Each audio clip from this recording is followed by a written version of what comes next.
Bien, à la suite de la mobilisation du 23 septembre, les centrales syndicales, certaines, dont la CGTM, ont appelé les travailleurs à descendre dans la rue le 12 octobre.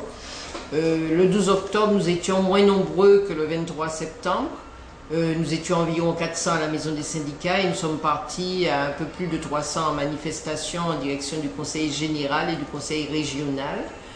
Nous sommes allés au conseil général interpeller le sénateur Claude Lise sur cette question, comme nous sommes allés après à la région interpeller le député Serge Letchimy sur la question de la retraite, parce que nous avons observé, en dehors de M. Almond, qui dans France Antilles a eu une tribune où il défendait les mesures scélérates décidées par le gouvernement, enfin envisagées par le gouvernement et qui sont en train de se décider.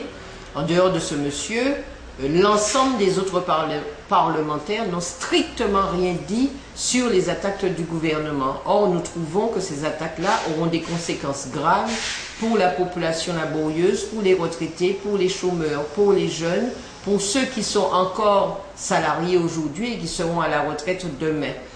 Ces attaques vont amener les salariés, pour certains d'entre eux, à travailler plus longtemps pour tenter d'avoir une retraite à taux complet, mais nous avons presque la certitude qu'ils ne pourront pas travailler jusqu'à l'âge de 70 ans, 72 ans, parce que la plupart des jeunes aujourd'hui, ils ont un emploi permanent vers 30-35 ans. S'il faut qu'ils cotisent pendant 41-42 ans pour bénéficier d'une retraite à taux complet, ça voudrait dire qu'ils travailleront jusqu'à 77 ans, 72 ans, enfin entre 72 et 77 ans, ils ne pourront pas travailler jusqu'à cet âge-là, et donc ils partiront avant. Et comme ils partiront avant, ils auront une retraite, une pension qui sera moindre, parce qu'on va leur appliquer la décote, et ça va baisser très fortement leur retraite. Il y a ce premier truc.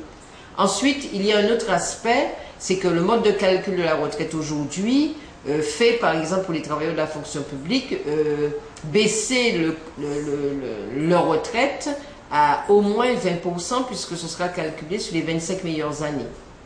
Donc nous estimons que sur ces questions-là, les parlementaires qui sont des élus de la population devraient dire clairement à la population leur point de vue, leurs orientations, ce qu'ils défendent, les amendements qu'ils votent, mais aussi il faudrait qu'ils apportent leur propre contribution pour éclairer la population sur le caractère néfaste et dégueulasse de ces attaques du gouvernement Sarkozy, ce qu'ils n'ont pas fait, et c'est cette protestation que nous sommes allés faire aussi bien au conseil général près de monsieur le sénateur Claude Lise qu'à la région près de monsieur le député Serge Letchimy. Et c'est bien parce que les autres étaient un peu plus loin et qu'on n'était pas sûr de les rencontrer que nous ne sommes pas allés au-devant de Moscou, de monsieur Moscou, de monsieur Larcher, et de monsieur Almond, n'avait pas besoin de le voir, il avait déjà annoncé la couleur, qu'on n'est pas allé voir les autres.